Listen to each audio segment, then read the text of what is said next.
Wenyukile umthamo wezimoto emngceleni iBeit bridge eLimpopo. Kunojenge olungamakhilomitha ayisishiyagalombili lwezimoto ezilinde ukudlula emngceleni. Abashayeli bamaloli abalibangise emngceleni bathi kunokubambezeleka emva kokuqiniswa komthetho weCovid-19 emngceleni eGroblersbridge phakathi kweNingizimu Afrika neBotswana. Lo mngcele ongamatasa kakhulu emngceleni engenela kuleli zwe. Sikhuphuke kakhulu isibalo sezimoto emngceleni iBeit bridge. Akunyakaze kunokunyakaza kulabashayeli kanti abanye lokhu belinde lapha izinsuku ezingaphezulu kwezimbili. Senginensuku ezimbili ngila. iQ inde kakhulu okusho ukuthi sekusele 8 kilometers. Eyokuthi ngiyofika egate lokungena ku-migration.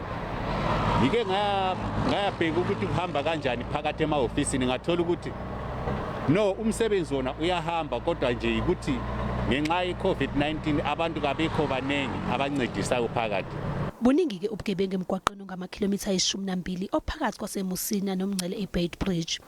Kusolwa ukuthi umshayeli wahlaselwa wabanjwa inkunzi ngesikhathi elinde emgqeni ezinsukwini ezimbili ezedlule. Kusenjalo izikhulu zesifunda sezithi lolu daba selidlulisele kuNgqongqoshe wezasekhaya.